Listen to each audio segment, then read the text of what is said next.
Hello out there. We're on the air. Welcome back to another day, another episode of the Daily Bitcoin Journey. This show focuses on actionable and logical discussion for Bitcoiners and for future Bitcoiners. And today we're talking about the sneaky shift to a Bitcoin standard and more. So welcome everybody. Happy Tuesday. I unfortunately forgot to add Rumble. Sorry, Rumble. Not that you'll hear this, but sorry about that. Did the best I could today, but the best wasn't good enough, I guess you'd say. Right? Okay, who we got here? The first comment of the day goes to our good friend Clean Your Machine Inc. official. Not the fake account. The official Clean Your Machine, also known as CYM. For those typing. What's the goal today? Making Tuesdays a little bit better. How about that? Dashboard. What do we got for a balance here? We got 900 sats. Okay, we can do that. We can proceed with that. Okay, so the Zap stream is live, I believe. We got Killer over here. Good morning. Buck 52,000. I can hear Arnie ripping up his bed. And we got a couple folks over in the Zap stream, including Letha. Good morning, Letha. Good to see you. Great to see you. Letha sent in 2 zaps yesterday, actually, for the dog fund. I got a couple thank yous to say. But anyways, thank you, Letha. Santino, Ginger, Rick Costa. Don't forget to smash the like, folks. I came up. Oh, is the audio not working? Hold on, Bodie. It says it's working. Connected to the right mic. Can others confirm that I'm loud and clear? Would appreciate that. I came up with a new term yesterday. Don't forget to like. Don't forget to love. And don't forget to zap. Not bad, eh? Trademark. E&E, good morning, my friend. Buck 52 sent 50 sats for the dog fund. All right, the dog fund is here in front of me today, unlike yesterday. Apologies for that. But it looks like we got another zap here from our good friend Josh Owa. 888 sats. That's becoming his new trademark. I like that. That's one sneaky thing I never thought about when I was naming this channel. I didn't know that, well, zaps weren't really a thing when I started the channel. But it's kind of like my new signature when I'm zapping people. If they see 88 sats, it's kind of cool recognition there, I guess you'd say. Number recognition. Jason, good morning. Got to say a big thank you to Jason, too. Jason sent in 10,088 sats yesterday for the pups. So I didn't have this wallet here, but I checked after and I missed one from Jason. So thank you, Jason. Very kind of you. And, you know, that's Bitcoiners. Since 10,000 sats, 10,088 sats.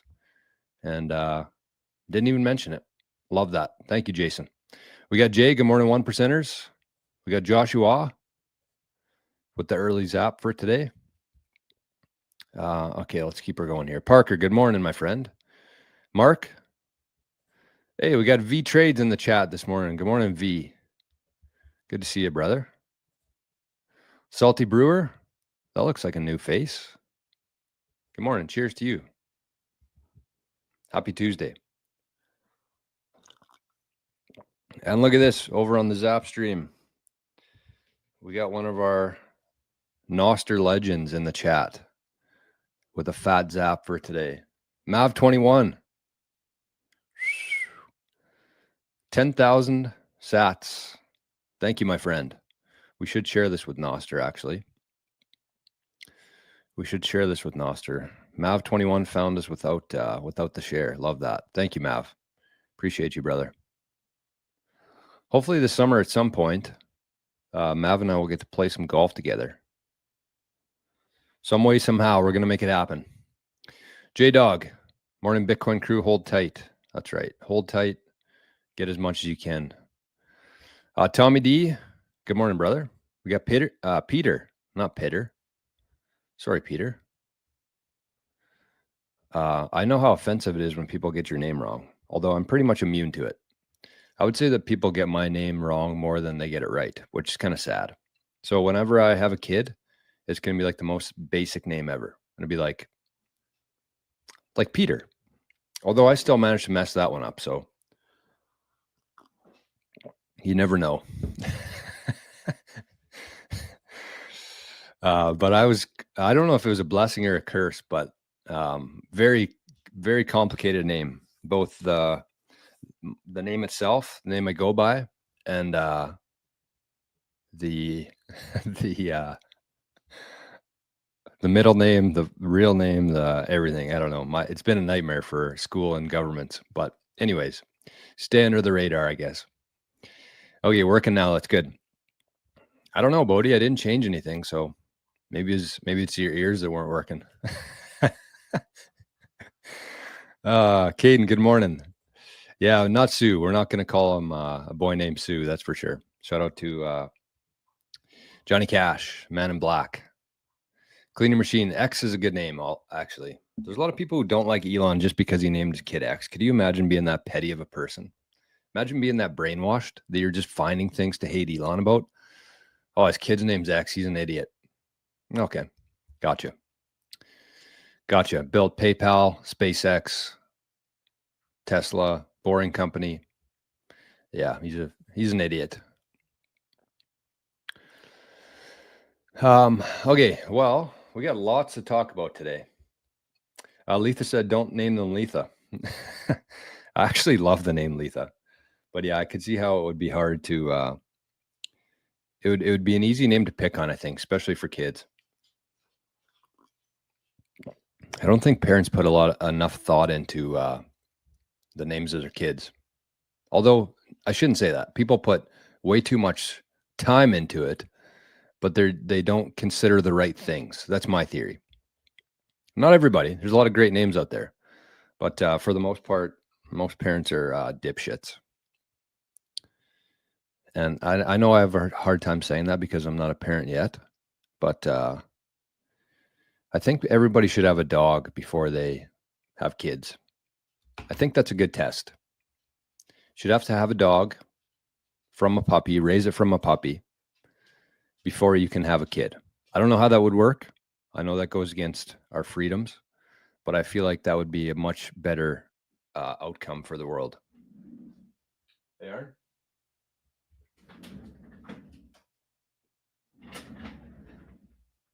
There he is, the white wolf. Did you guys see that yesterday? The white wolf?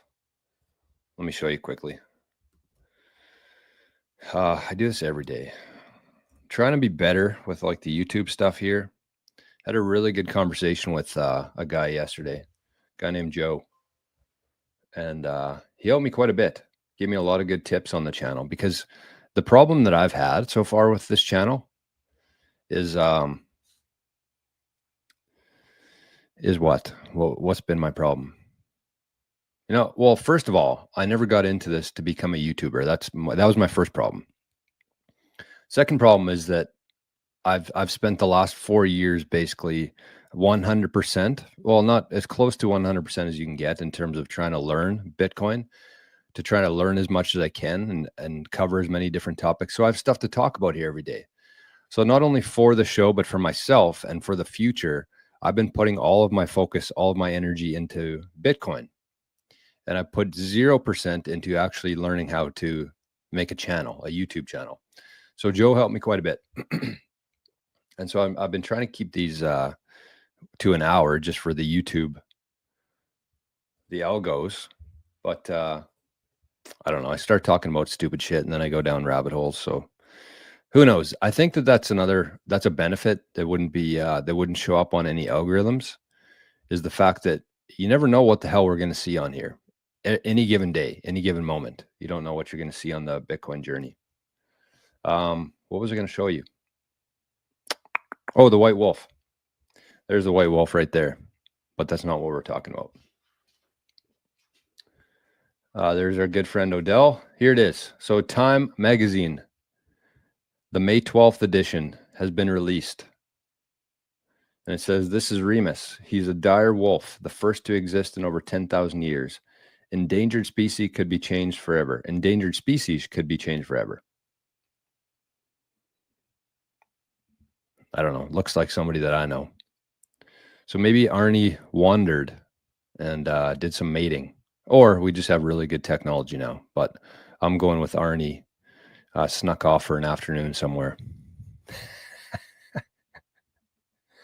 But it looks very similar to Arnie. He's got a little bit fatter and shorter nose, but that is like a carbon copy of Arnie. Everything, ears, even like the tan on his coat, tail, paws, everything looks the exact same. Although I think that they're obviously he's a lot bigger than Arnie. That would be one thing, but in terms of like the dire wolf. So that's kind of cool. Obviously, we know it has nothing to do with Arnie. It's just a joke, but pretty cool nonetheless. Ian is a great name. I agree with that. Ian is a great name. Very hard to mess that one up. That's a timeless name. Elvin, sup from Thailand. Sneaky shift to a Bitcoin standard. Please elaborate. Oh, don't worry. I will. Bit Billy. Good morning, my friend. Great to see you. Hey, did you receive the package yet? I'm guessing you didn't because I'm thinking you would have texted me, but just double checking. Frank, infinity divided by 21 million. Good morning. Keep stacking. Jor, how's your mom? She's doing good. She's doing really good. It's amazing how far she's come in the last week. I mean, it all started on March 3rd. So it's been like over a month now. That's when her surgery was. So it all worked out good. I have nothing but respect and probably even more respect for the healthcare workers, not the system itself, but the workers. They have been extremely helpful in mom's recovery. I would change a bunch of things within the system, but the people there, the healthcare workers, the doctors, the nurses, everybody there, very, very high quality people. So they've been helping her. So it's good. Things are looking good. It's just like we knew, like we didn't know that. That was the big shock when when everything happened. Obviously, things could have went south. Whenever you have an infection running through your body, things could go things could go south very quickly. But assuming that everything was okay, which it has turned out to be so far, knock on wood, we knew it was going to be a long road to recovery. So anyways, thanks for asking, Frank. Tom, good morning. Another glorious day. That is absolutely right. Jay says, Joe Rogan episode yesterday was about bringing these wolves back genetically. There's 3 at the moment. Interesting. Arnie's Poppy. Yeah, that's right. Could be. I swear he has some wolf in him. Should make a shirt of Arnie's face with laser eyes. Ooh, that's a good idea. That might be one of our special edition hoodies coming out in the future. I'm going to try to do a couple of those every year for the community here. First one was the We Are Right About Bitcoin. Second one, I think, is going to be green light. And maybe the third one will be a face of Arnie's face with laser eyes. That's a great idea.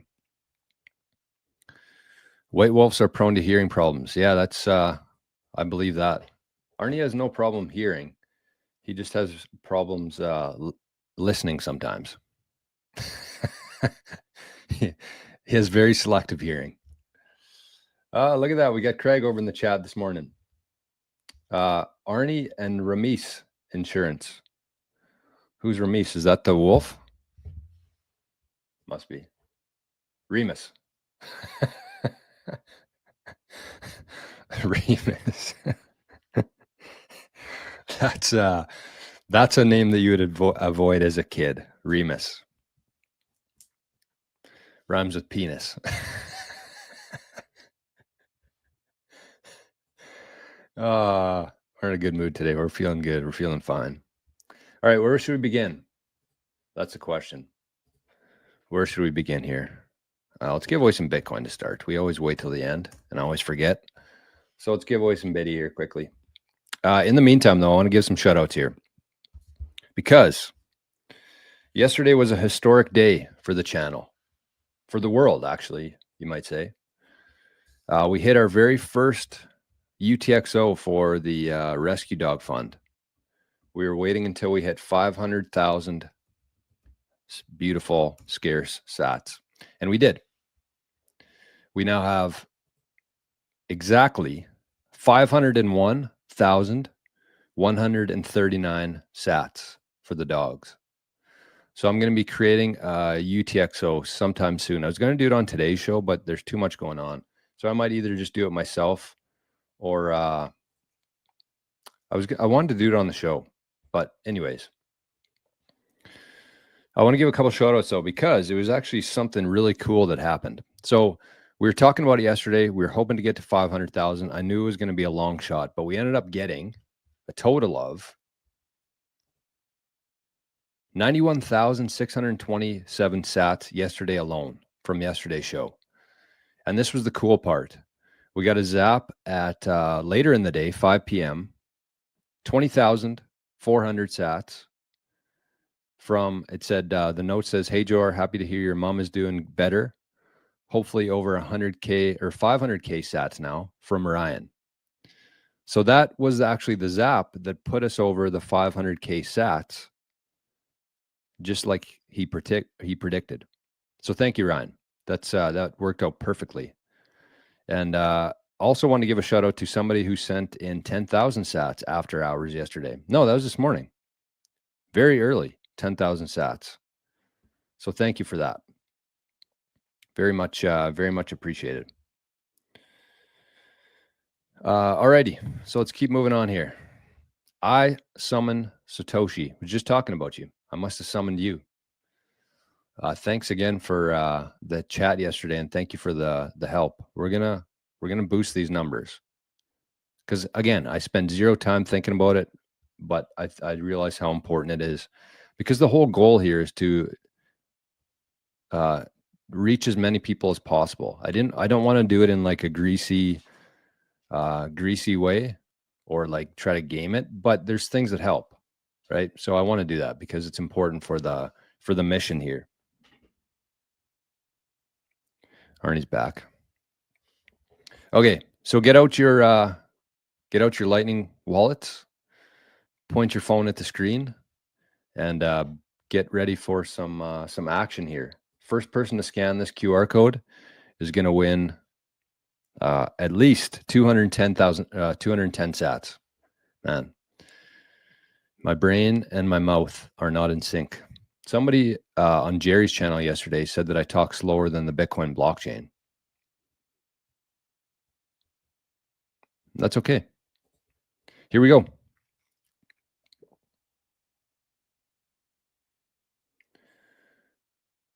There we go. 2,100 sats for somebody out there. Some lucky person just won 2,100 life-changing, beautiful, scarce sats. Courtesy of the Bitcoin Well. You win that, you put that into a wallet for 30 years, you would be absolutely amazed by what that'll get you. Even 10 years. In 10 years, I bet that would buy something significant. Something that you won from showing up to a random YouTube show and pointing your phone at the screen and scanning a QR code. That's crazy to me. So there you go. At the bottom there, it says the link. There's been some more people signing up for Bitcoin Well as of late. So that's good. That must mean that either I'm doing a good job of selling Bitcoin Well or there's new people watching the show. But anyways, you can sign up there, bitcoinwell.com/Jor. And you can get yourself 5 free tosses into the wishing well. And you can be using the best Bitcoin exchange in North America, in my opinion, possibly the world. They're on Team Bitcoin. They got the lowest fees and they have the best platform, the best website, the most features on it. You can swap for free. You can set up a recurring buy using Lightning, which is huge for UTXO management. You can sell, although I wouldn't recommend it. You should be selling your Bitcoin if you have to other Bitcoiners. But the other thing too, you can pay bills. The other thing too here, you get the wishing well. So just for using that link and spending about, I think it's $100, you're going to get back at least 1,000 sats. Each toss into the wishing well is a minimum of 210 sats, maximum of 1 million sats. So there you go. Big thanks to Bitcoin Well. They do not pay me. I'm just a very, very happy customer, and I love the fact that they give sats here to the community. So one more time, bitcoinwell.com/Jor. Try it out. That's it. Yes, we are, Jor, top of the world soon. That's right. 10 years, it'll be a mortgage payment. Yeah, I'd say at a minimum, like a monthly payment. Yeah, that would be, no, I guess that would be about 1 sat equals $1. So I could see that. I could see that in 10 years from now. A lot of people will call that crazy. Look who it is, the White Wolf, Remus. Remus 2. Actually, Arnie's a way better name than Remus. So, fuck Remus. Hey, LaughPad, good morning. I got to apologize to a couple of people because when I was making that post about the rescue dogs last night, sometimes Nostr can be tricky with who it brings up, like when you're trying to tag people. And LaughPad, I'm sorry I left you off there. I didn't mean to. I actually tried to tag you, but it wouldn't pick up your profile. I don't know why that is. Nostr just does that sometimes. That's one thing I would love Nostr to be better at, is tagging people. But anyways, let's move on here. I saw the screen light up here. What was that for? I think somebody zapped me a coffee. That's what it looks like to me. 37. Oh, this is what I love. This is a perfect example of why I love when the price of Bitcoin goes down. A perfect example. So, as you guys probably know now, you can zap me a coffee. It's in my show notes here. You don't have to have Nostr. As long as you have a Lightning wallet, you can use that link, and I'll put it here real quickly just for anybody who's interested. But this is what I love about when Bitcoin crashes. This is a perfect example. So last week when somebody zapped me a coffee, we got 3,642 sats. Okay. So basically what it does, I'll bring it up here real quickly because it basically uses $3. That's kind of the threshold for it. So you can zap me a coffee for $3 worth here. That's what it says. So last week, somebody zapped one 4 days ago, 3,600 sats. And then today, somebody used this exact same link for a $3 coffee. But this time, because Bitcoin's price is down, I actually got 3,759 sats. So something just as small as that, that's over 100 sat difference when the price is down. So you think about that in terms of you buying Bitcoin and getting more sats, obviously, but also when you're going to work every day and you're putting whatever value that you receive into Bitcoin, when Bitcoin's down, you get paid more. Your salary is up. And in this case, somebody's zapped me a coffee, my salary's up.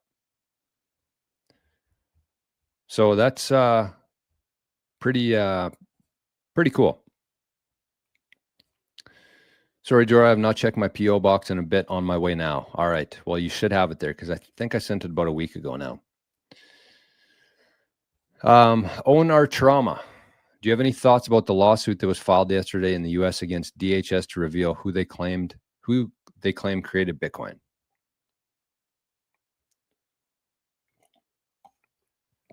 My first thoughts on that was good luck.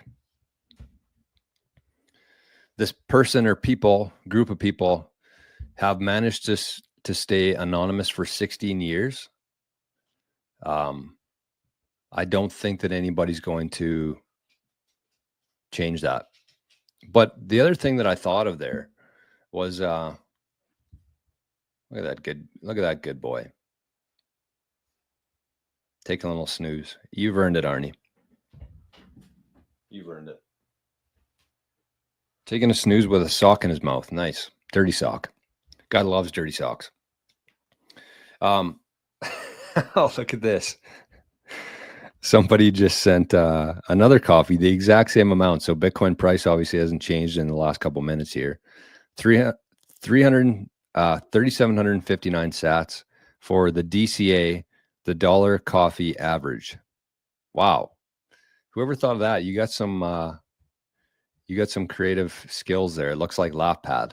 Thank you, LaughPad. And Clean Your Machine was the other one. Thanks, fellas. I like that for some reason. I don't know why. It's kind of cool. But anyways, back to this. The first thing that I thought of was that obviously somebody knows who Satoshi is. Oh, maybe not. Maybe not. I was thinking of a different story. Because if the story is true in the sense that when Satoshi was in communication with the community there, the Bitcoin community, these cypherpunks, one of them, I forget who it was, but one of them emailed Satoshi and said that they had a meeting with the CIA. I'm pretty sure that's how it went. So when I thought about this morning, I thought that it was Satoshi who actually took a meeting, but that's not true. It was actually somebody who was in communication, whether it was Peter Todd or I don't think he was Hal Finney, but one of those guys. They actually had a meeting. The CIA invited them in to talk about Bitcoin. And then Satoshi disappeared after that. That was the last time that they had heard about Satoshi or heard from him. So kind of weird to me. But at the same time, like I'm under the impression that Bitcoin was created by the NSA. That's my theory. Good people within the NSA. And the reason I say good people within the NSA is because number one, the NSA came up with the SHA-256 algorithm, which is a huge part of the encryption and security of the Bitcoin network. So that's part of it. But the other part too is that the reason why I think it was good guys is because Bitcoin has no benefit to bad actors. Bitcoin has zero benefit to anybody in the centralized system.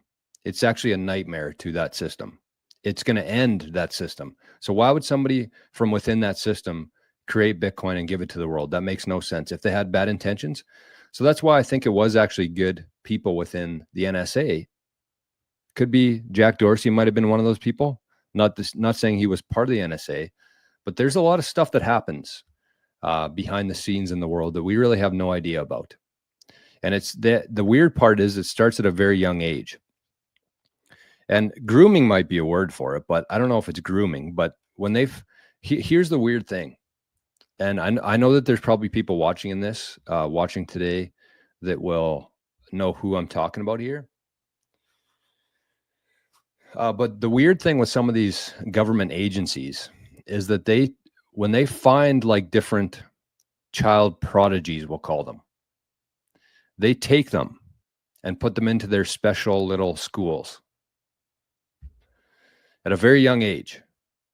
Some of them are really smart. Some of them are smart and kind of abandoned by their parents, something like that. But this happens. This has happened a lot throughout history. So anyways, going back to the NSA there, I think that's who created it. I think it was within every entity, though, there are good people. And that's what people fail to remember here is that within every single organization on the planet, whether it's government, big corporations, banks, everything, they're just made up of people. And within each of those entities, governments, agencies like the CIA, NSA, there's good people working within those. Unfortunately, the fiat system, and this is kind of a whole nother rabbit hole here, but unfortunately, the fiat system has actually creates incentives for them to attack the supervisors, the managers, right? So I'll give you an example here. So let's say that there's an agency within the NSA. And let's say that within that agency, there are 300 people. All 300 people do not have to be bad people for something bad to happen within that agency, within that department. All it takes, you don't have to penetrate all 300 of those people. All you have to do is get their supervisor or their chief, commander-in-chief, whatever you would call the person at the top looking after those 300 people. All you have to do is get them. And people get them either with bribes, financial bribes. When you have the ability to print money, you can do that very easily. Or blackmail is another big one. So all you have to do is penetrate the people at the top, and then they give their directions to the people who are under them. And if you're under somebody like that, what are you supposed to do? You either leave and don't have a job, or you just continue because you have to feed your family. You just take the directions from above. And that happens thousands, tens, hundreds of thousands of times, probably every day. That's how governments works.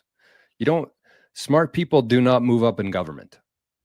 The people who are at the top in government have been victims of blackmail and these bad incentives. Like, this isn't my opinion. I mean, I see Joe's in the chat here. This is the kind of stuff. This is why my channel, doesn't do very well on YouTube, because, I talk about stuff like this, but that's okay. That's okay. But that's kind of my theory on the whole thing, is that they probably already know. Whoever's looking into this lawsuit, they probably already know who it is. I think that Satoshi's either dead or gone. The keys have been burned.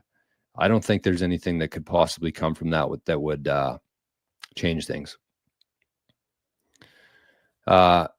Chad says, is this jump in hash rate catching anyone's attention? Yes, we talked about it for about 5 minutes on the show yesterday. We hit a new all-time high in hash rate. 1 zettahash. So 1,000 exahash per second jumped up to 1, or no, not 1, but I guess it'd be 1.0 zettahash for the first time in history. So yeah, pretty big news. Pretty big news. I guess I see Spaceman over in the Zap stream. Good morning, Spaceman. And we got Into the Orange says, how do I zap Jor on here? Letha says, I see a pink zap button under Jor's video. I am on zap.stream. Yeah, you should be able to. And Into the Orange, if you haven't, or if you can't, you can use this link to zap a coffee there. It works just as well. You don't need Nostr. You don't need an account or anything for that. Appreciate the thought. Yeah, no problem, man. I appreciate you. People will always ask who Satoshi is, just like we still ask who built the Great Pyramid. I hope it remains a mystery like that. That's the big difference between Bitcoin and everything else, is that we don't know who created it. They never gave themselves any. There was no initial coin offering. There was no pre-mine. It wasn't given to anybody. Every single Bitcoin in circulation today, 16 years later, has been earned fairly, earned in a fair way, either through Bitcoin mining, somebody mined it, or somebody added value to the world and traded their fiat for, why am I so blurry? Hello. I don't know. Maybe I'm just blurry. Own Your Trauma says, because of how heavy the Trump family just got into Bitcoin mining, I'm not super worried about it, but always worried about something crashing my retirement plan.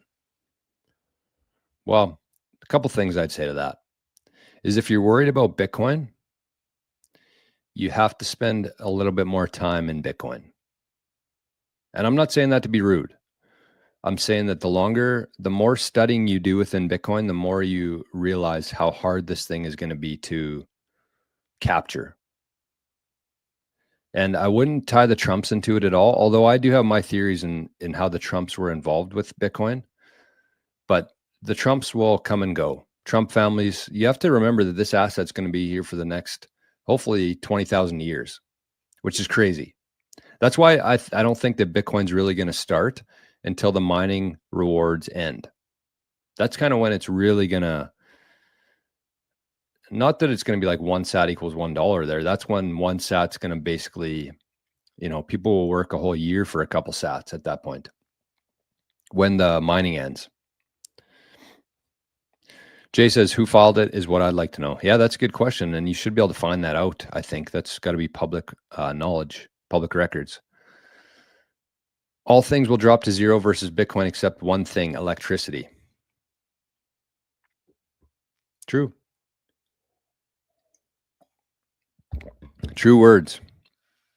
Although the nice thing about Bitcoin is it's actually going to reward people who are finding cheap energy, right? Bitcoin's going to find the cheapest source of electricity around the world. That's where Bitcoin's going to start. Eventually, everybody's going to be mining Bitcoin in their house.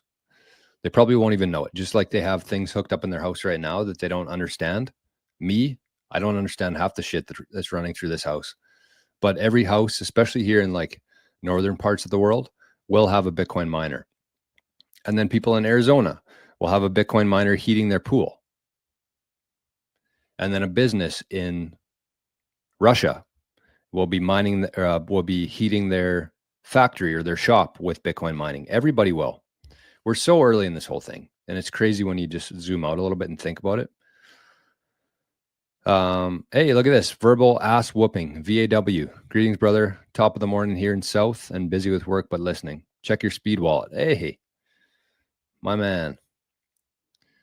I'll check it out right now for you. Special shout out for the speed wallet because it's not posted anywhere. So that's a little bit of proof of work there. A little bit of proof of work. Where are we here? 88 sats. Great number to the wallet. Oh, and there's 88 people in here right now. If you believe in numbers, who knows?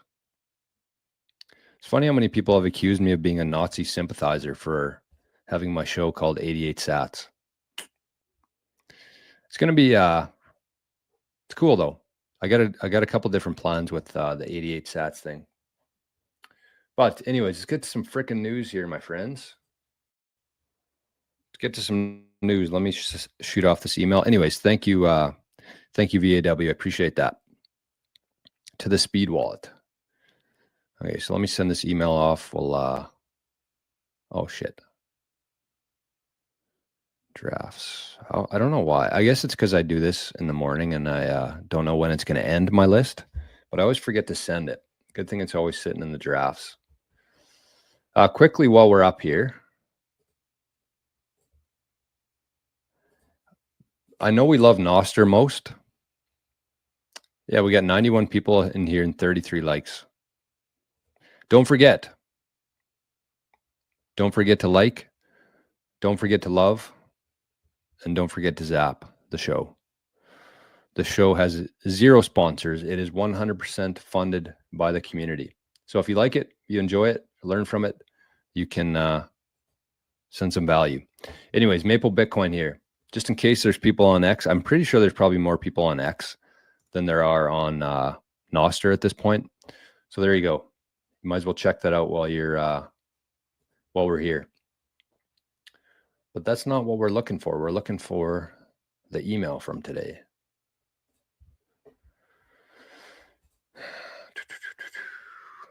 Okay, so where should we begin here?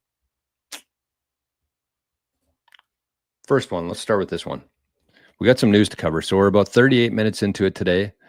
We're going to cover some news here. I have a couple different things I'm going to talk about, including the sneaky shift to a Bitcoin standard. So I don't know how long the show is going to be today, but anyways, we'll start with this.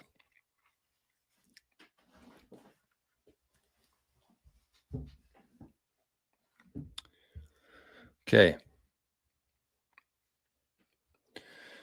So here we go. This is from BitcoinNews.com. Couldn't even get Bitcoin news. That was a nice thing about Maple Bitcoin is we pretty much got the handle for everything with that. Shows we're a unique breed. Anyways, here's the headline. Strategy discloses 5.91 billion in unrealized losses on its Bitcoin holdings for Q1 2025, according to a new SEC filing. So just spending a little bit of time on X yesterday, people were freaking out about this. I saw one post saying, I thought Bitcoin, I know it's X, I know it's the internet, but still, I thought Bitcoin was supposed to go up forever.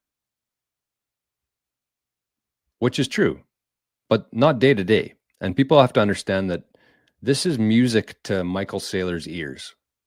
The fact that they had a massive, that can't be though, that can't be right. I thought that they were gonna report. I guess that would have been for Q1. No, I don't know. I don't even know what. Wasn't there like a huge, like $13 billion gain that was coming from Strategy? I don't understand that. That's where my disconnect here is right now, live on the internet. I thought Strategy was supposed to have a $13 billion gain that would be recognized in Q2 for Q1. This doesn't make any sense to me. Because I remember watching the Q4 2024 report from Strategy. So this might be a clip that I share just to see what people think, if there's any news out there about this. I'm still looking at it. It's not even on the screen. Oops, maybe I won't share it. But anyway, Strategy discloses 5 billion unrealized losses on its Bitcoin holdings for Q1. Oh, okay. That makes more sense. I got it here. Green light just came on in my head. So let's read that again. I messed up. That's a Jor problem. So let's try this again.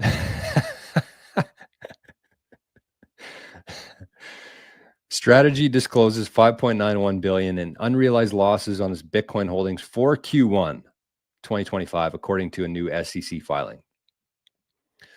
So that makes more sense, because I thought that that's what they would be reporting for their Q1. Is it? I'm still missing it here. Because at the end of 2024, Q4 2024, they had a $13 billion gain on their Bitcoin because of the new FASB changes. And they shared that in their quarterly earnings report for Q4 2024 and said that it would be reported whenever they do their next report for Q1. So I think that that's still in place. Like, that wouldn't change. That's from Q4 2024. But this one, they have a loss now. But again, going back to all the posts, all the panic I saw on Twitter about this, saying that I thought Bitcoin only goes up forever. Maybe Strategy isn't such a great strategy. There was a bunch of people bashing Strategy because of this loss. But that's how fair value accounting works. When the price goes up, you can value it at the high price. When the price drops, you have to value it at that price. When it's fair value, it's whatever it's worth at that time.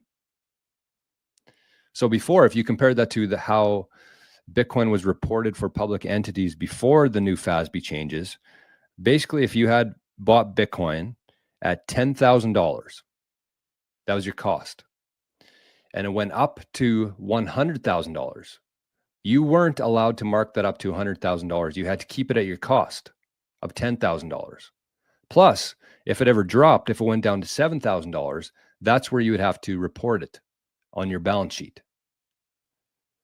So it was extremely unfair. It didn't make any sort of sense. They were valuing this asset completely differently than it should be valued. They were valuing it essentially like a trademark or a patent, which usually once that drops, it stays down forever. It's not like it rebounds.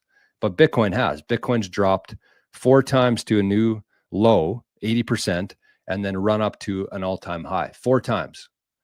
So this is obviously a much different asset than an intangible asset like a trademark or a patent. So now it's being fairly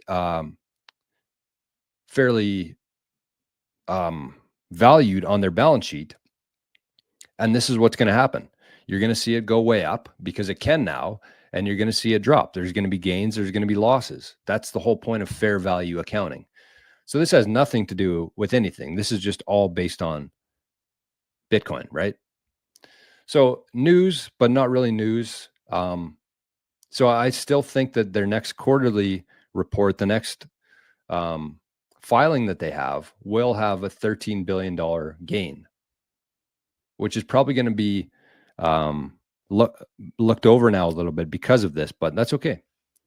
The whole thing, and going back to kind of what I was saying there, is that this is music to Michael Saylor's ears. He wants volatility within Strategy. He wants it to run up. He wants it to crash. That's the whole game here, because he has the common stock that's going up and down, and then he has his fixed convertible debt, the strife, which is more of a stable, a capped gains, cap losses there. Yes. Thank you, Bird Meta. This is what I was hoping for as I was going through that in my own head there. So the gain loss will be from FASB when it initiated to the next quarter. Yeah. Okay, so we're back. That was a tough one, but we figured it out, I think.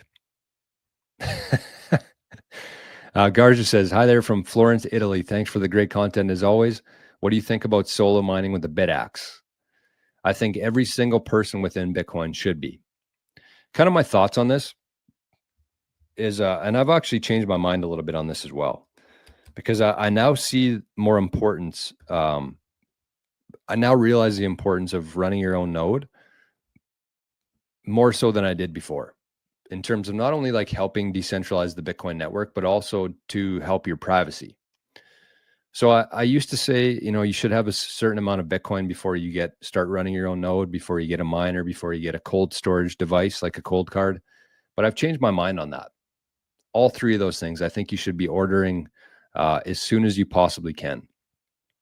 A BitAxe, a Start9 server, and a cold storage device if you don't already have one. They're going to be important. And I don't know what's going to happen here in the future with border agents, with postal workers, with Best Buy workers, Amazon workers. Lots of uncertainty there. So I would just get these devices as quickly as you can into your own hands. And in the show notes, you should be able to find the BitAxe link that I have for the Bitcoin Journey show.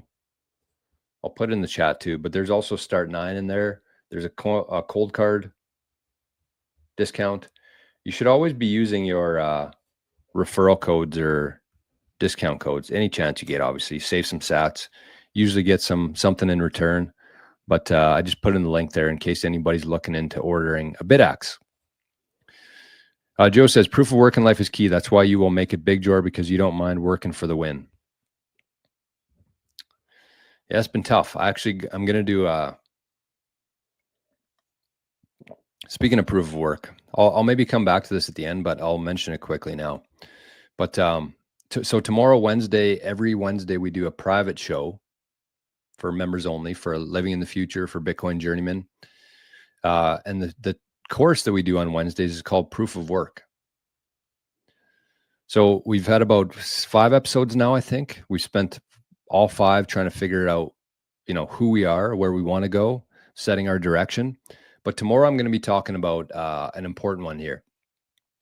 I was going to talk about it on the show today, but I don't really want to throw the guy under the bus. But it was actually somebody that probably everybody will know here, who I'm going to talk about tomorrow. And I'm not trying to do it behind his back. I just don't want to talk about it on the public show here. I just don't see any benefit to that. So I want to talk about it. I want to get it off my chest. I want to show how important proof of work is in this exact scenario, and why you should be applying this to everything that you do in life today and into the future. So that's going to be the focus for tomorrow. We're going to watch a video. We're going to talk about it. And it was actually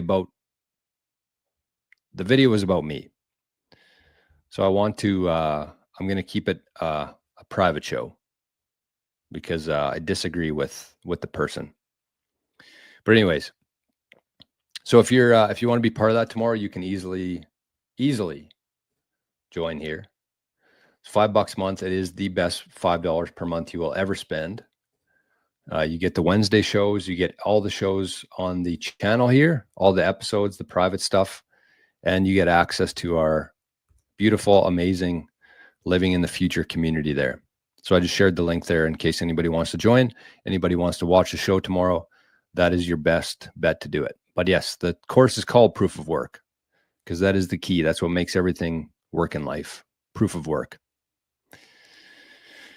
Vasya, did you know about the Bitcoin block number 74,638, also known as the 184 billion Bitcoin bug? I haven't spent too much time looking about that. That is interesting, though. There hasn't been many bugs within Bitcoin, but I do know that there was some very early on. Which makes sense because at that time, if you look at the hash rate at block 74,000, there wasn't a whole lot of people mining. The network wasn't very secure. I'm very surprised that there wasn't more bugs and attacks on Bitcoin at that time. So let me just show you quickly here. All right. Lapad says, did you make the rescue UTXO yet? No. I wanted to do it on the show today, but we haven't had, we don't have time today. So we'll be doing it. And LaughPad also zapped 519 sats for the $5.19 billion loss from strategy. Thank you, LaughPad. All right, let's check this out. And we also got another zap here. Says Zaps, thanks for the show, Jor. I think I figured this thing out. With our favorite zap, 8,888 sats. And it looks like that came from the Zap stream. So I don't know. I'm guessing it's from Into the Orange here. Says I figured this thing out. So yes, Into the Orange. I don't see it on the Zap stream here, but it did come through. 8,888 sats. So thank you, my friend. That's our favorite number on the show here. Although I shouldn't say that. Our favorite number, the iconic zap, is 88,888. But 8,000 is a very close runner up to that. And the iconic zap has only been done once in show history. For now. Okay, so let's look at this. Let's check out this block here. No, actually, we're not going to look at the block. We're going to look at the hash rate. That's the important part. So you can see here, let's look back to when was block, what was this? Block 74638.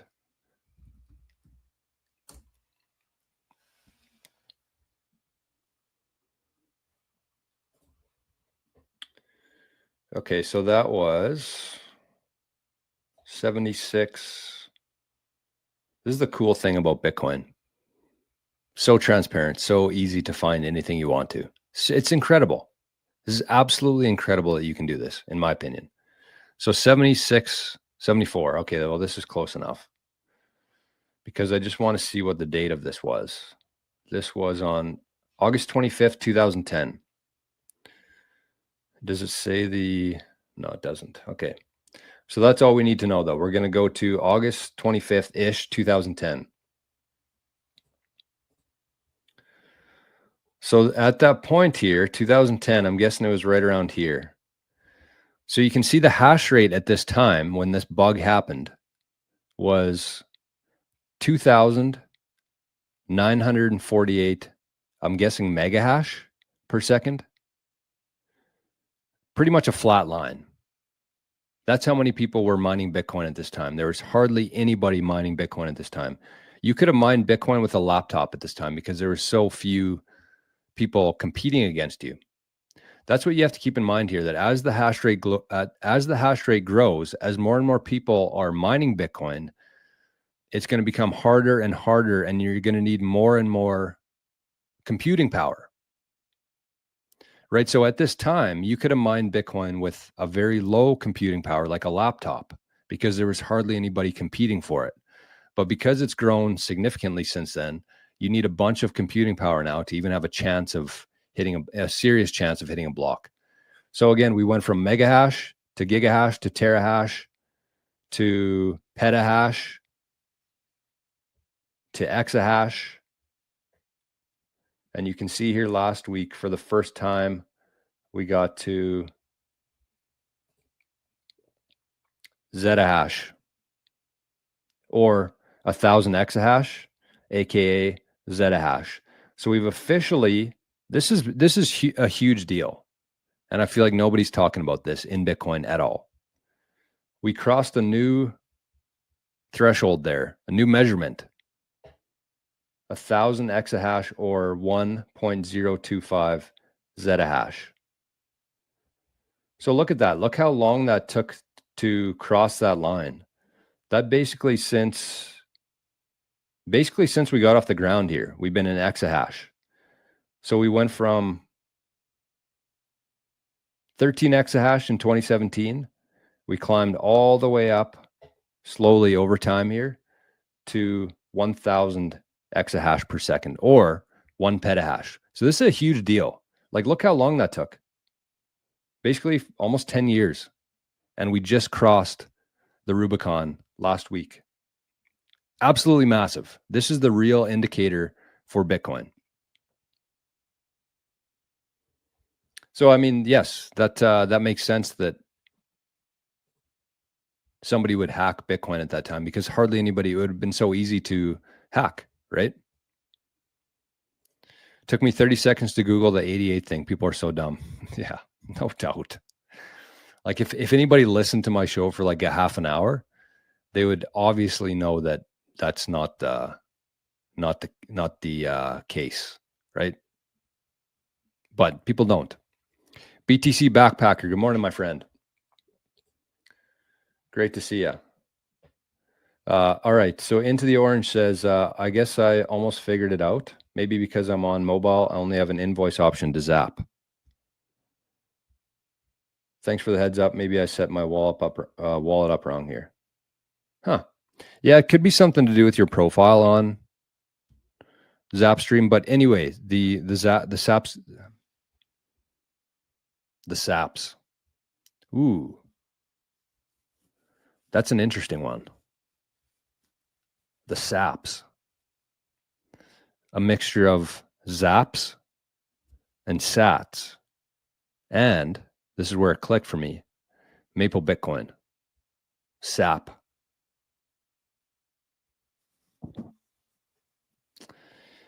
You would not want to spend a day in my brain. Let me just tell you that. There's a lot going on. Report the gains for Q2. Yes. Okay. It makes more sense now, I think. Unless I've got that wrong, but that's what makes sense to me. Need more coffee. Yes, we do. But the people in here, LaughPad and Clean Your Machine, are doing their best to keep me caffeinated. Okay. What's next? What is next here? This was an interesting one. Let's bring up this one. Satoshi will be back. Bunch of noise. Jay, you think he's going to be back, or they're going to be back? Or are you saying that the fact that he's coming back is a bunch of noise? I would agree with the second part. I don't think he's ever coming back. Grit Block 13. It's an interesting one. I like it. Strategy swinging $528 million with every $1,000 Bitcoin movement. Wow, that's wild. That's wild. So that would mean their gain loss. So if Bitcoin goes up $1,000, if it went from 75,000 to 76,000, that means that Strategy that day would report a $528 million gain.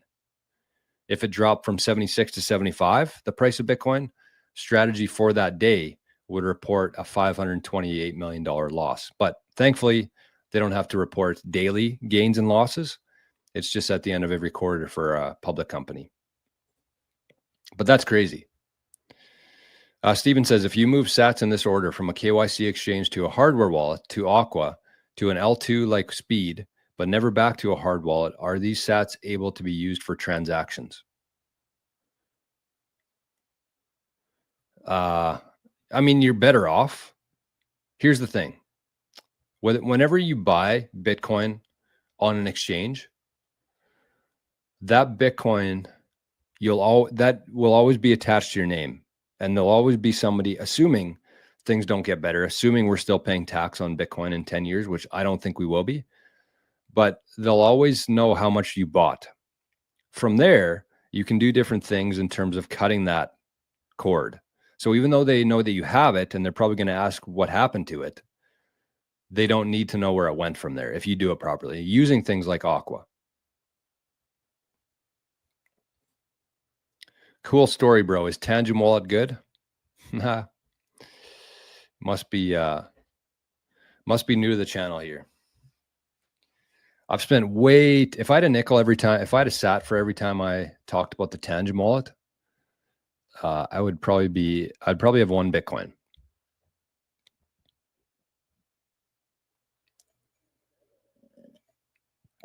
Short answer, no, don't ever use Tangent, ever. Long answer, Ask Perplexity. I don't need to spend time here. Lotto ticket every 10 minutes. That's right. Bidax Gamma. Joe says, that's why it's so perfect. If the internet was any more advanced in 2009, it would have been hacked. Yeah, that's the thing. It was all so perfectly designed. That's why I think that Joe and I actually chatted about this yesterday, but that's why I think that Satoshi or whoever created Bitcoin was actually a time traveler. Because if you think about it, this is kind of my argument for why I think Satoshi was a time traveler. Because as Joe said here, in 2009, that's when Bitcoin was released. It was discovered much earlier. It was a compilation of a bunch of different projects and things that happened for about 50 years leading up to January 3rd, 2009. But in 2009, Bitcoin couldn't have worked because the internet wasn't fast enough. It was also in 2009 where right after the great financial crisis of 2008, in October of 2008, that's when the white paper was released. So essentially right after the great financial collapse of 2008, Bitcoin was introduced, the white paper was released, and then in 2009, that's when the first block was mined. And the first block actually gave a nod to the great financial crisis of 2008, and it had a newspaper article, Chancellor on the brink of second collapse, something like that.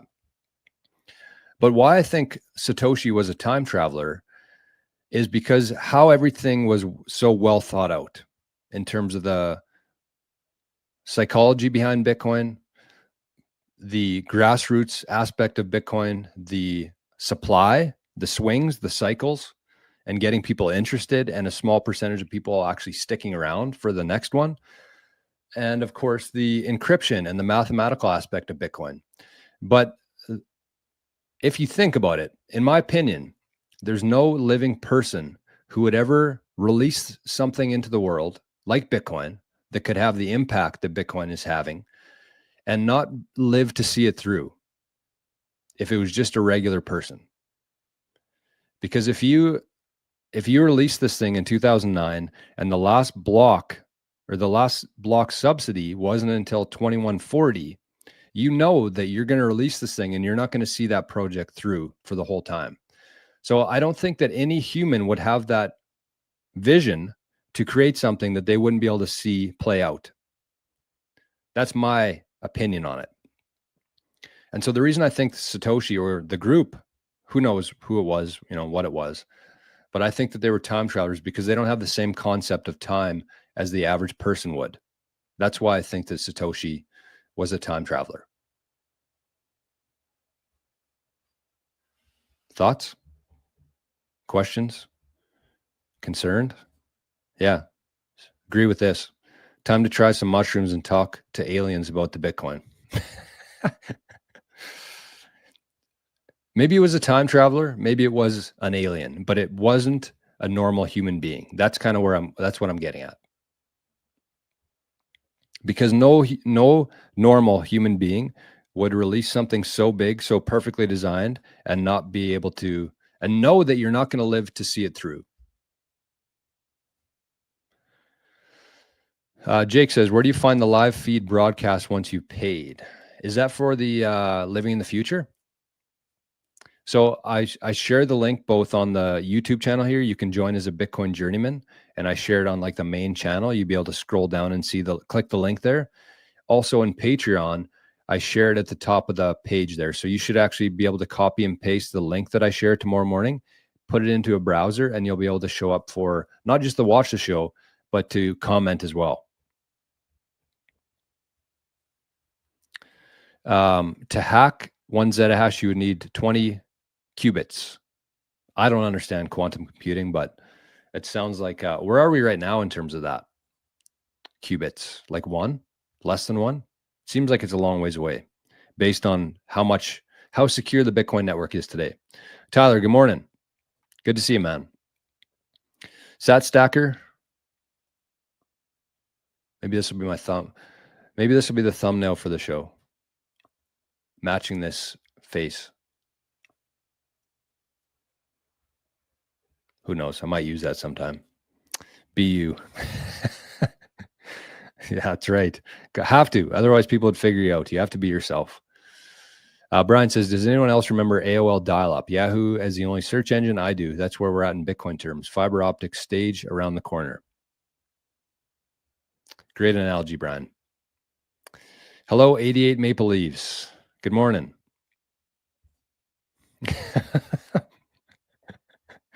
That's right. LaughPad understands. He gets it. Tangent. Okay, so let's check this out. Where is this now? I just had it opened up. I thought. There it is. Okay, next piece. And we're already over 1 hour. Nice, Jor. Nice. This computer is just humming. Can you guys hear me and see me okay? Am I really laggy at all? Just let me know, please. Okay, look at this. Massive news. Absolutely massive news here. Pierre Rochard. I'm founding the Bitcoin Bond Company to provide transparent financial products that help institutional investors access Bitcoin's long-term growth. So he wrote a little, we could read it quickly because it was very well written here. So this is from April 7th, 2025, yesterday. Over the past 12 years of researching and educating about Bitcoin, I've found that its market price divides the world into 4 categories. Strangers who see it as worthless, interested investors who feel it is too volatile, risk takers who want to outperform it, and sovereign individuals who want to accept it. Satoshi Nakamoto's original vision has been fulfilled. Bitcoin allows anyone in the world to seamlessly transact with electronic cash. Anyone can access the fundamental value of Bitcoin's utility. Decentralization empowers you with freedom to control your own money. Now it is time to accelerate adoption by securitizing Bitcoin for a wider set of investor risk appetite.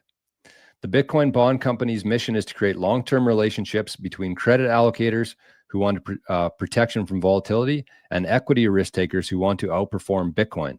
We can unlock value for capital markets with Bitcoin-backed structured finance that provides transparent, regulated, and efficient risk transfer for the global strategic reserve asset. We are dedicated to helping financial institutions invest in the Bitcoin network's growth with responsible, tailor-made products that suit their needs. Our plan is to acquire $1 trillion worth of Bitcoin on behalf of clients over the next 21 years, market conditions permitting. Pierre Rochard, Chief Executive Officer of the Bitcoin Bond Company.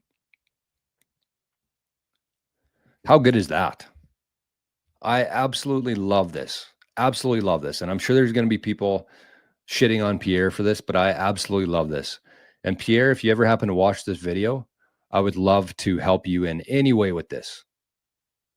I think that there is such a huge demand for this product. We're obviously seeing that from Strategy, from Metaplanet, from Semler Scientific. There's a whole ton of capital. The biggest pools of capital on earth are desperate to buy Bitcoin, but the current system doesn't allow them to do that because they can't actually hold Bitcoin yet. I think there's going to be a day in the future where they do, and I'm sure that the Bitcoin Bond Company will have thought that out. But today, April 8th, 2025, the biggest pools of capital want Bitcoin, and they have really no way to do it other than Strategy, other than Strife, Metaplanet, these things I've already mentioned here. But imagine when all this capital has several options, not just one. I consider Strategy to be like a highway, super highway, connecting the big pools of capital to Bitcoin. But imagine if you had 5 superhighways or 10 superhighways. Imagine how quickly that Bitcoin, that demand could be unlocked. So massive shout out here to Pierre. I would do something like this if I had the ability to do it, but I don't. So it's great to see guys like Pierre. Pierre has been such a great, such a strong positive, net positive for Bitcoin through the years. As he mentioned there, 12 years.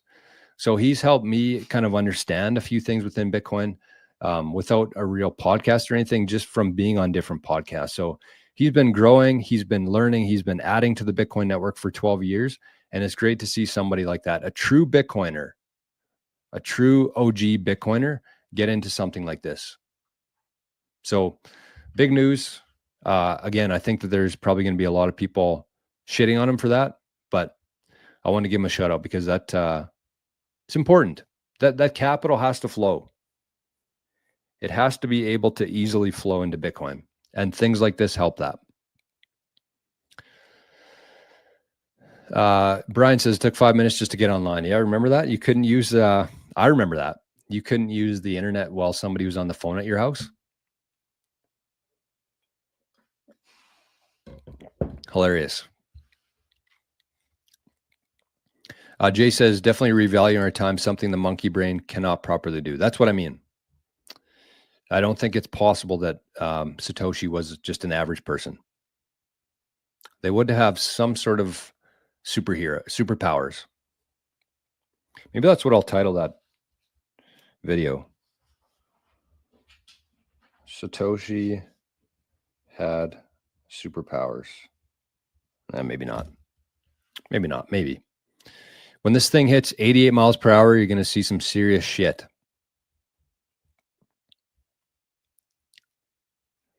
Is that from Back to the Future? No. Is it? That'd be crazy if that was 88 miles per hour. Somebody's got to confirm that for me. Can sats be fractional? Yeah, they actually already are. That's the crazy part. What app was I using where I got microsats for it? What was that? Ah, damn. I don't know. But there was something I was doing the other day where I was getting, like, let's say 100.21 sats. I forget what it was on. But yes, there's I think they're either called millisats or microsats. And so it's already happening. Whenever you're splitting up sats, like 100.22 sats, that's millisats in action right there. That 0.2 sats, 0.22, that's millisats or microsats, whatever you want to call it. But my theory on it, and this is why I think, and this is the argument that I had on Maple Bitcoin, is because I think that because Bitcoin's so scarce, I don't think that people are going to be able to use it forever as like a transactional, like a day-to-day use in the future when sats are worth, because think about it. If one sat became $10,000 per sat, if you had $10,000 worth of purchasing power with one sat, what would you do with that? That would be very similar to like going to a store with a gold coin and trying to pay for your groceries, right? Because the coin there is $3,000 worth, and you would have to shave it off to get down to whatever you needed to pay for. So that's why I think that there's going to be a bunch of different stable coins around the world, from banks, from municipalities, from anything. It's all going to be backed by Bitcoin, though. That's the key there. And if your stable coin doesn't have any Bitcoin backing it and you're not showing proof of reserves, nobody's going to use your stable coin because they're not going to trust that there's actually Bitcoin backing that. So I think we're either going to I don't know how many times we can cut Bitcoin in half. That's what I don't understand in terms of sats, because I had a theory that you could just keep cutting it, but I don't know how that would work with everything. I'm pretty sure you could. But I'm not 100% sure on that. So either in the future there will be fractionalized and then fractionalized, or there'll be stable coins, or a mixture of both. Because realistically, there's not enough sats on this planet for everybody to be transacting with it. That's something that not a whole lot of Bitcoiners talk about. We get the piece of the pie thing here in terms of you're not creating a bigger pizza. You're just splitting it more. You're cutting the slices thinner. But it's still, I just don't know if the purchasing power, if we're taking all the assets of the world, all the future productivity of the world, I'm not sure you could jam that into the amount of sats that are available in there. So you'll have to start fractionalizing, or you'll have to release things on top of Bitcoin to make up for that. And I don't know how long that takes to play out. Oh, that's what it is. That's what it is. Ember Sats has microsats. Yes. That's one of them, but I think it was something else. But yes, Ember does have microsats. Bren says, what do you guys run? What are you spending on per month when on energy when running your Bidax and Start9 server? I haven't noticed anything significant, but the thing in Canada here is that like for 6 months, my energy bill is through the roof, like from October to now, essentially. And then from now until October, I pretty much don't pay any energy because we don't have AC in this house. So we just kind of open windows. So I don't really pay attention to my energy bills too much. It's just the average of the year, more so than anything else. But I don't think it's much. I'm thinking with the Bidax and a Start9, it might be $5 a month, depending on what your electricity costs are. Nothing significant. Shitcoin companies are buying Bitcoin now too. Of course, everybody's going to. The only way that anybody's going to hold any assets is if it's backed by Bitcoin, in my opinion. Lapad says, look at the price per kilowatt in your area, probably about $5 to $10 a month. Kakel. Wow, what a great name. Kakel Nakamoto. Imagine you create something so revolutionary, take no credit, no profit, and go on with your life.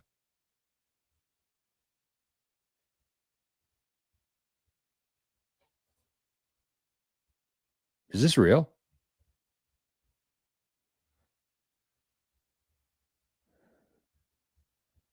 That's fucking crazy. There's, I don't know. Nobody gives a shit, but I do. There's so many things like this that have just kind of lined up that makes so much sense. And when I came up with this whole channel and name and everything, like I thought of none of this. This is none of it. And so you have 88 miles per hour in Back to the Future. We have a private community called Living in the Future. None of this, everything just happened by accident here. I swear to God. I swear to God. When was that? What was that comment here? Where was that? Was it taken down? No, right here. Uncle Mergen. When this thing hits 88 miles per hour, you're going to see some serious shit. Wow. Wow. That's crazy. That is fucking crazy. Hey, some things are just meant to be. Sometimes the universe, if Noah's watching this, she would say, yeah, Jor, of course. We're living in a simulation.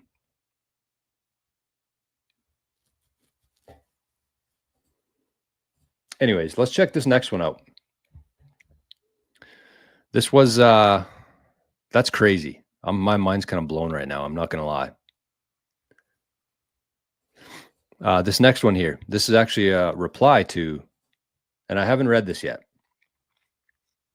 I just saw it and I wanted to read it and react to it. So you can see Pierre's tweet here. I'm founding the Bitcoin Bond Company to provide transparent financial products. But let's see what the Predator had to say. Kind of a weird name. Reminds me of Predator. So first of all, I don't like this guy right off the hop. But anyways, he or she says, this whole thing reads like a giant red flag. Introducing your company to the world by declaring that your goal is to become a $1 trillion asset manager is like posting your first video to YouTube, saying the whole point of your channel is to get to 1 million subs. The focus should be on the value you bring to the customer and not the value you extract from them.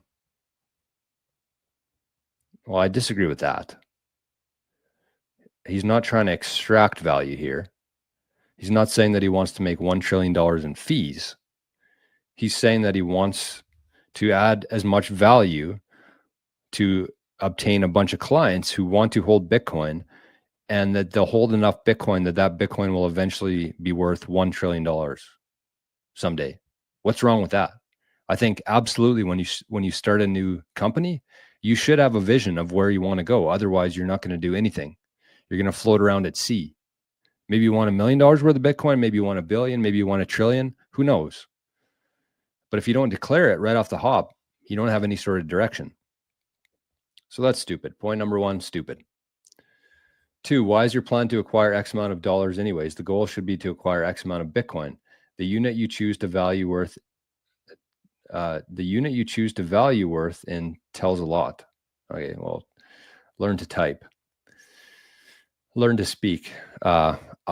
In most cases, my speech is the problem, but in this case, it was what I was reading there. But in that case, I mean, he's still, you have to remember that this guy's catering to people who don't have Bitcoin.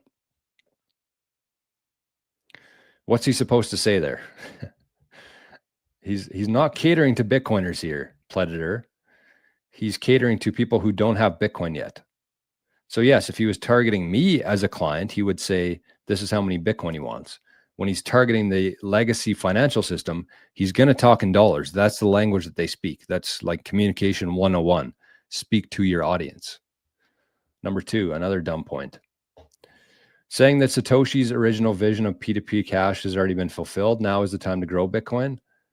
IOU adoption is really, really spooky. IOU adoption is pretty much the only adoption Bitcoin has. We need less of it.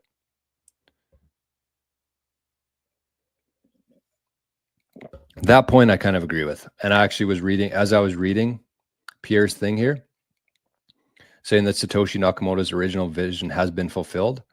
Although at the same time, I could see both sides of it, because even though not everybody's using it as a P2P cash, I think that we are leaps and bounds ahead of like 5 years ago in terms of Lightning, Liquid, eCash, Nostr, Zapstream. It has been fulfilled in terms of allowing it to flow that way. Not that everybody's using it yet, but I think that the roads have been built to facilitate most people to use Bitcoin day to day. I use Bitcoin every day. So I would have a hard time arguing myself that that vision hasn't been fulfilled. I use Bitcoin every single day. So I kind of see your point to it. And maybe I misread that too when I first read Pierre's post here. But yeah. So number one, number two, strongly disagree with. Number three, I see where you're coming from, but I also disagree with that. So that has been my reaction to Predator.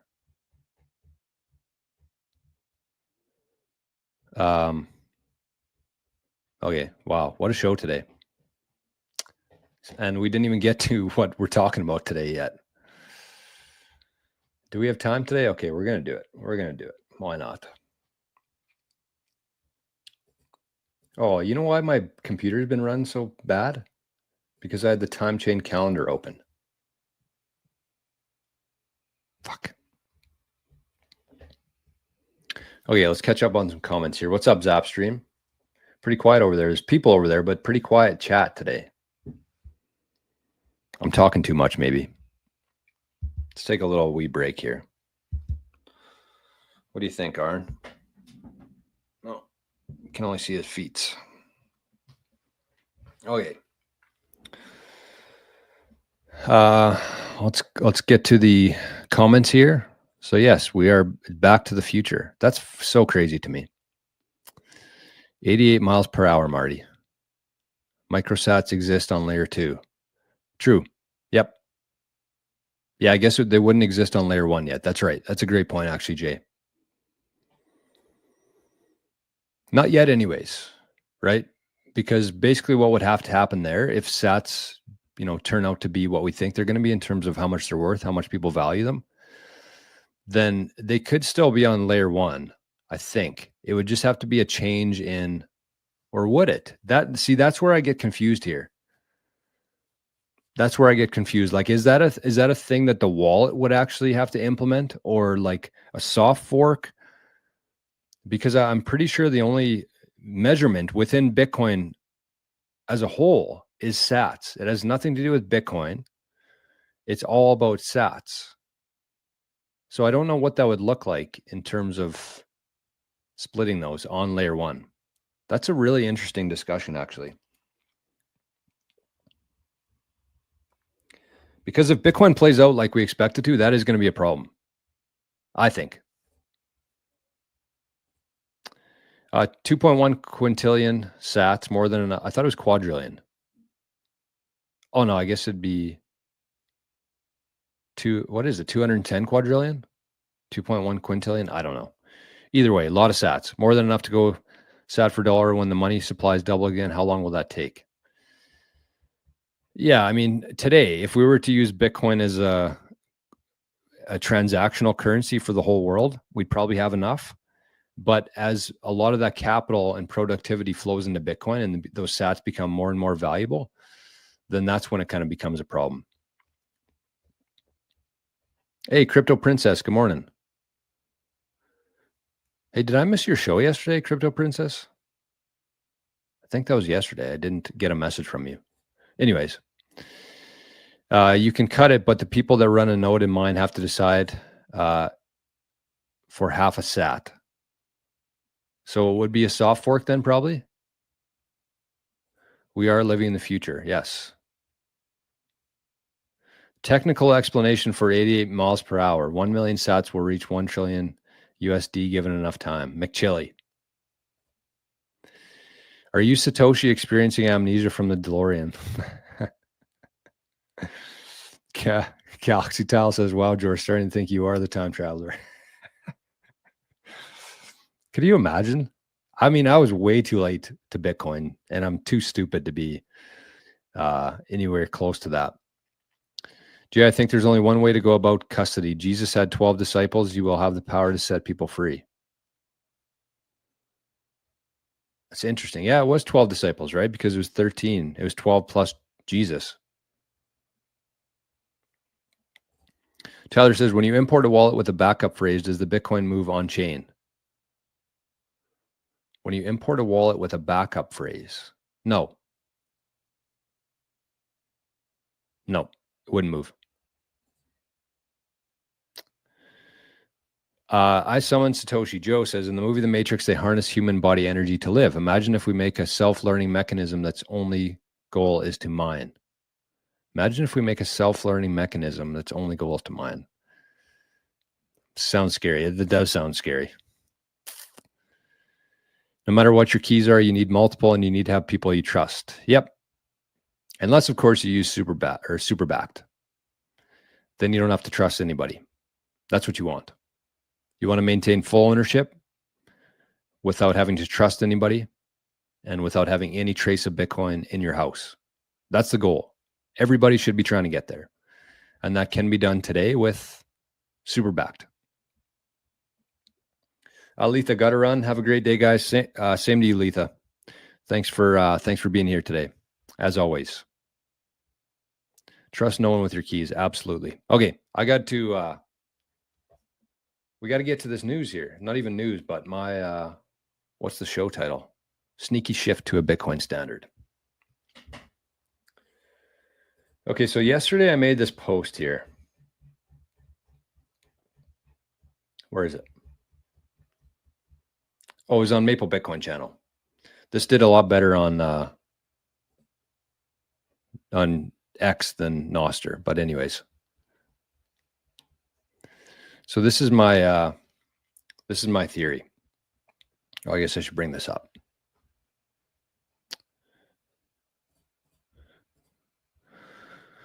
All right, so where is it?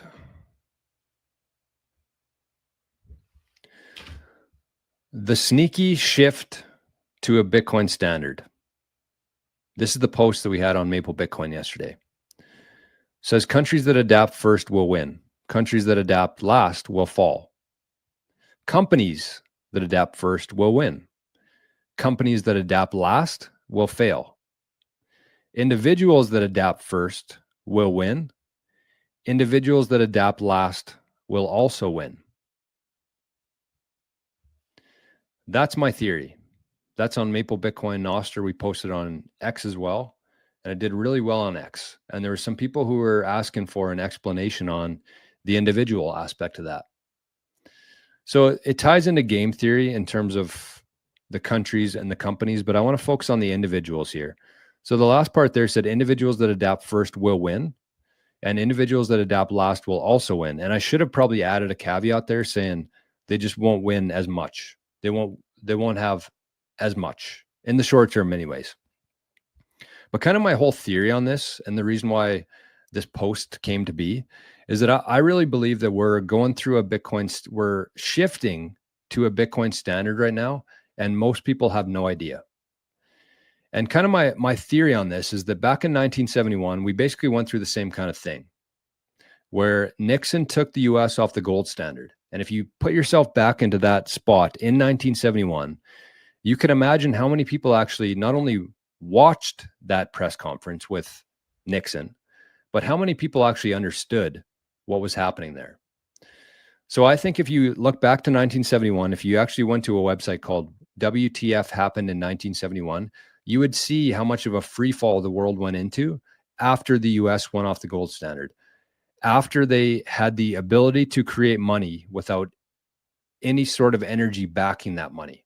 So up until that point, currency, the dollar, was not 100% backed by gold, but there was still the impression, the trust there, because that dollar you could exchange for gold at the bank. 1971, they stopped that because everybody was coming to the US and saying, hey, we don't think you have as much gold as you say that you do, so we want ours back. And when that happened, that's when the US panicked. They went off the gold standard. Most people didn't see it. Even fewer people understood the implications of that. And that's what we're living through today, 50 years later. And so gradually and slowly from 1971 up until 2025, the world has gone to shit. Every aspect of society has decreased. Our quality of life down, crime up, hospital visits up, food quality down, birth rate down. Everything that you look at, every chart, look at that website, WTFHappened in1971.com. Everything went to shit from 1971. And at the time, probably nobody had any sort of idea what was happening there. So my theory now is that we're living through the exact opposite of that. The pendulum is swinging backwards. And we've seen signs of this in the last year. We saw Trump talk at the Bitcoin conference. You could kind of compare that to Nixon's speech. Trump's team, they've done numerous. They had the digital asset summit or whatever it was. We've seen numerous press conferences, numerous announcements around Bitcoin that would point to this, that we might not even realize until 50 years from now, when we look back and say, that was the Nixon moment, but for Bitcoin. And again, going back to this last part here that said individuals that adapt first will win. The early adopters will win the biggest, but individuals that adapt Bitcoin last will also win. Because just like in 1971, where everything gradually got worse for everybody without them not even knowing it, things are going to gradually get better here for everybody without them knowing it. So as we move onto a Bitcoin standard, we're kind of in the process of that right now. Whether people want to believe that or not, that's what's happening. And so my theory is that life is just going to continue to get better and better and better, and nobody's even going to know what happened there. Nobody's going to understand Bitcoin. I'd say that 90% of people will never understand Bitcoin, but they're not going to have to, because it allows for transparency, honesty, fairness. And when these companies and countries start showing proof of reserves and we actually have something backing our currency, everything changes. Because every single issue we have in our society right now comes from the fact that a small group of people can print money.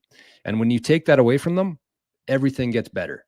That's why I said individuals that adapt last will also win, because it's just going to improve everything. The catchphrase in Bitcoin is that Bitcoin fixes everything. And that's not necessarily the case.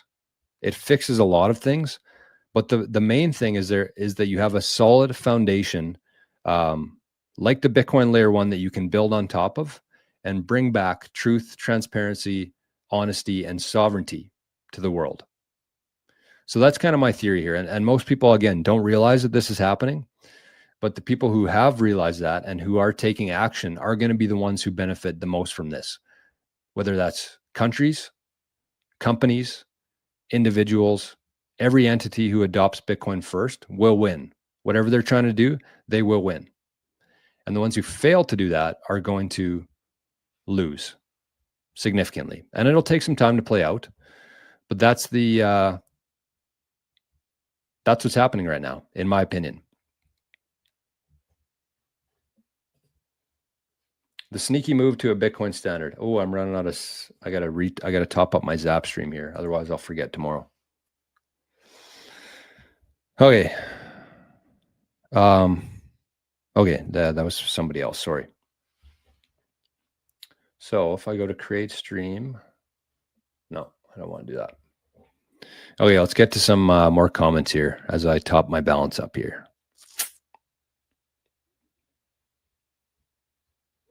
What did I miss? Tom says, I'm an outlier of the masses to flow in. Scoffed at Bitcoin for years. Now I think it's digital Jesus. More will follow in droves. Absolutely true. Absolutely true. That's the green light theory at work.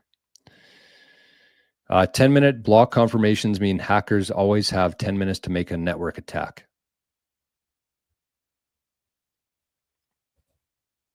10 minutes? All right. They could, I think it would actually be more than that, wouldn't it be? If they actually had 2 weeks, like between the difficulty adjustment, I'm pretty sure somebody could try to capture the network in 2 weeks. But after that, all would be for nothing. They might get a couple Bitcoin, but all that they would have done there is increased the hash rate, increased the security of the network, and probably pumped up the price a little bit. Hard fork is required for increasing the number of sats per Bitcoin. I don't think that's what we'd have to do.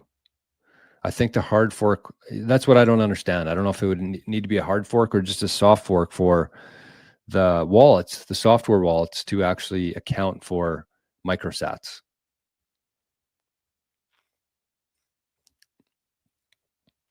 BTC puzzles. Okay, sorry, I don't have time for puzzles today.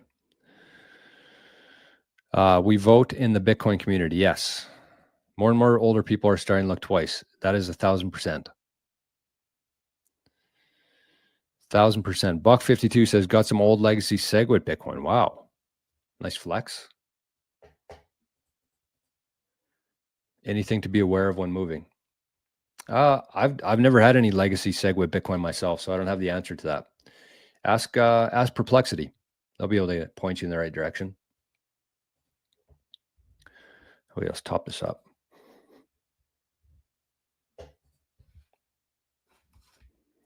Sorry, Arnie, these wallets are coming out of these sats are coming out of your wallet, man. Sorry about that. I'm not funding you and the wallets and the zaps.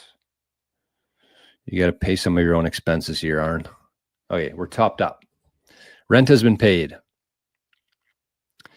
I've considered this as Bitcoin approaches $1 per sat. Yeah, that's what I mean. Imagine if it's one, if one sat has the purchasing power of like $10,000, which should eventually happen over time. Okay, we got a long epi today, folks. That's okay. That's okay. Lapata says, I think it's a soft fork move to move the decimal, similar to a stock split. You'd keep your sats, you just get 100x. That's kind of what I was thinking too. I just didn't know if it would have to be a soft fork or if certain wallets could just implement that themselves. But I think it's probably the same thing. No, it's not. I'm wondering if it has to be a soft fork or if it's a feature that could be added into a wallet. But I think you're right. I think it would have to be a soft fork. Brent says, what would your plan be if you just started your Bitcoin journey today? That's a good question. What would your plan be if you just started your Bitcoin journey today? I would sign up for an account on ShakePay. I know I love Bitcoin well, but I would use ShakePay in Canada or River in the US. And I would take everything that I have, everything that I have quick access to, whether that's like a savings account, whether that's TFSA here in Canada or an HSA in Canada, take anything that you can and dump it into Bitcoin today. Even if it's a large purchase, I mean, start small, but on River and ShakePay, it's very hard to mess that up. So take whatever you have, dump it into Bitcoin today, leave it on those exchanges, ShakePay or River. Don't take it out yet. That's what most people on YouTube within Bitcoin get wrong, in my opinion. They put too much of a focus on not your keys, not your coins. And I feel like that just scares people away. Because as much as I support that, obviously this whole show is about self-custody and taking ownership of your Bitcoin. But just to start, you could leave it on an exchange for like 1, 2, 3, 4 months. And then when you have sufficient knowledge, that's when you take it off into your own wallet.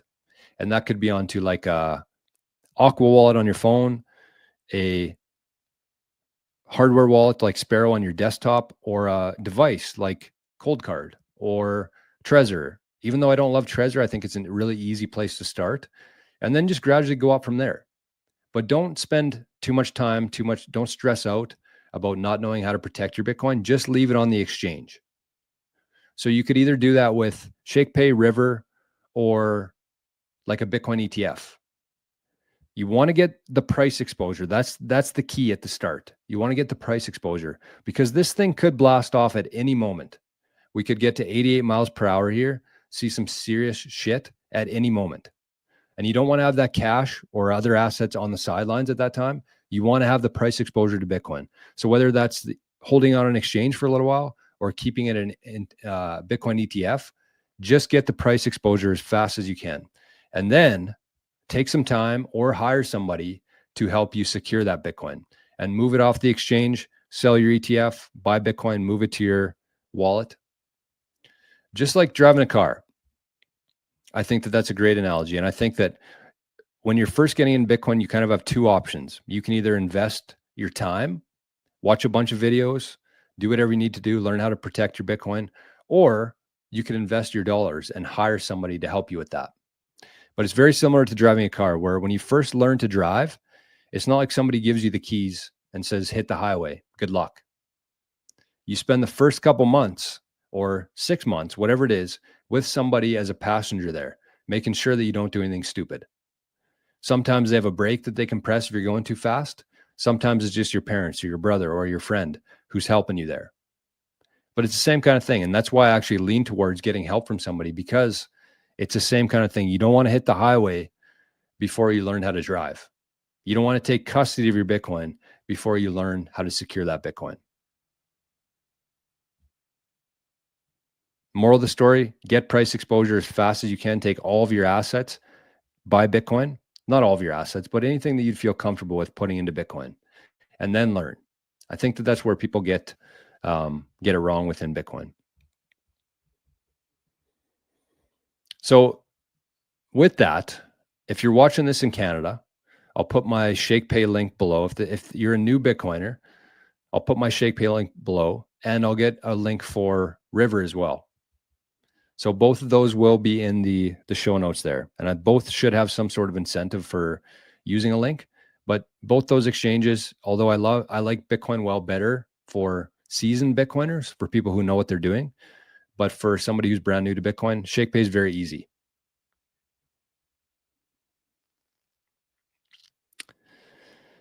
Okay. Lewis, it's the end of fiat as we know it, and I feel fine. The law of rhythm, the inflow, and the outflow of energy. What were we talking about there? The currency, maybe? How can Bitcoin improve food quality? Ooh, that's a good question. That's a good question. I love that. This would be about a 20-minute discussion, I think. But that's a good idea for a future show here. It has a lot to do with, very quickly, if you think about inflation and you think about the central banks and the governments trying to mask that inflation, when you're printing a lot of money, the costs of things go up, right? And so you want to do everything that you can to keep those prices down so that people don't figure out that there's a problem here. That's their whole goal.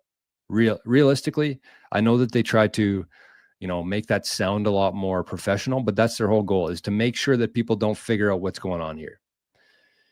And so when prices are running up, when they're printing money and giving it to themselves and whoever they want to incentivize to do things their way, they need to try to mask that somehow. So what do? This involves food. This involves products, lumber, everything. What do? They find the cheapest inputs.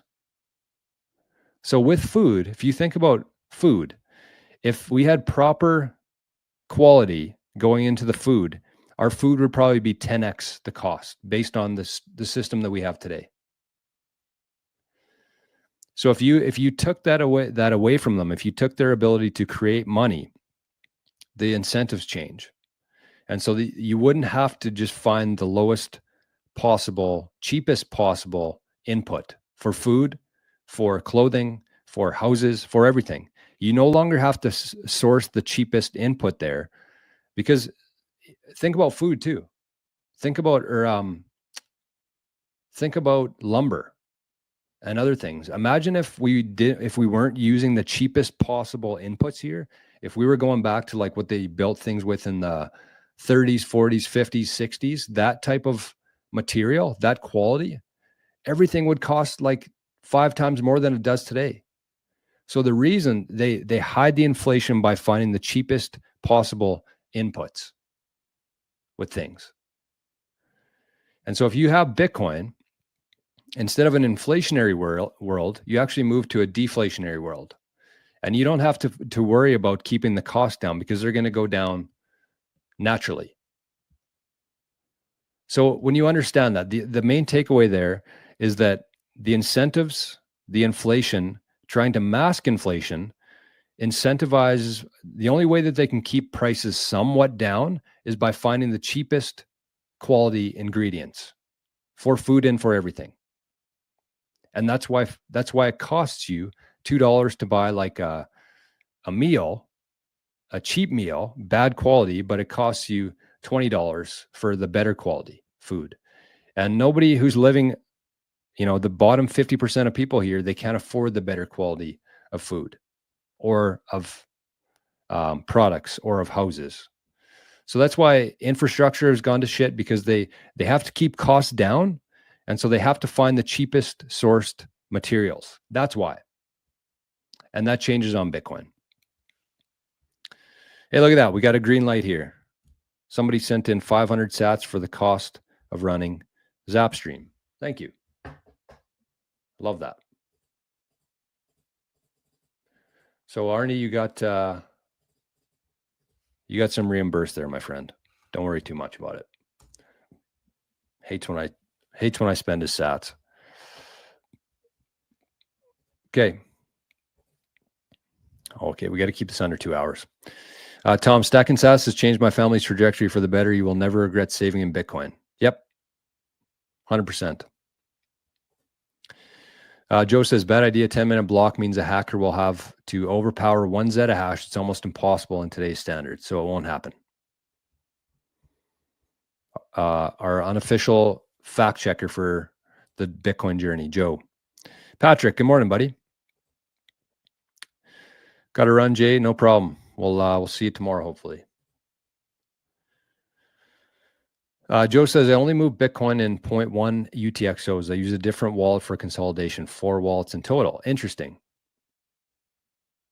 Is it okay to leave Bitcoin on the Fold app? Well, I mean, if you have the ability to move it off of the Fold app, I would suggest doing that. But if you're somebody who's brand new to Bitcoin, it's fine on Fold. But you're probably not using Fold if you're brand new to Bitcoin, so I would just suggest taking it off of Fold, personally. It was Wood Butcher for the cost of running Zapstream. Thank you, my friend. Appreciate that a lot. Buck52 says, I crashed into a tree first time I got behind the wheel. True story. That's what I mean. That's what I mean. Exactly. So I think we're going to wrap things up here. Again, thank you, everybody, for the zaps today. Obviously, they were a little bit less than yesterday, but yesterday was a big one for the dogs, which is more important. So we got some fat zaps for today. Oh, look at this. I missed Mark. Sorry, Mark. Arnie. Morning, Arn. Let's get crazy today, eh? From Josh, 888 sats. We got 888 sats for the White Wolf from Mark. Thank you, Mark. And sorry for missing that earlier. And we got 10K. The fattest zap of the day goes to Mav21. Thank you, Mav. And we got a fat zap from Craig for Arnie and Remus Insurance. We got a couple coffees from Clean Your Machine and LaughPad. And we got our favorite zap from, I believe, Into the Orange of 8,888 sats. So thank you. And to everybody else for the smaller ones as well. Unfortunately, we can't rip through all of them, but those were the fat zaps of the day. And Daniel just topped up too. So that would be a top up, not an actual zap. So thank you, Daniel. I'm not going to verify that. I trust you. All right. So for the last time here, not the last time, but the second time of today, if you want to watch our show tomorrow, I think it's going to be a good one. If you're into drama and controversy and proof of work, you're going to want to watch the show tomorrow. I don't want to talk about the stuff on the public show. I don't think that that's fair to whoever I'm going to be talking about. And I'm not going to be bashing them. I'm just going to share my side of the story. So that's a little bit of a teaser for tomorrow's show. So you can join the Living in the Future, which appears to be part of a time travel mission that I didn't know about. But you can join Living in the Future. You can watch the Wednesday shows. You can watch all the videos on the channel. And you can get access to our Signal group chat. There's over 100 very knowledgeable, very helpful Bitcoiners in there. So that's a great place to start too. If you're new to Bitcoin, you need some guidance, you want somebody to hold your hand, you got 100 amazing folks in that community to help you through it for $5 a month. We need to bump that. Need to talk to my agent here. Anyways, have yourselves an amazing day, everybody. Thanks again for being here, and we'll see you Thursday or tomorrow for the Living in the Future community. Bye-bye.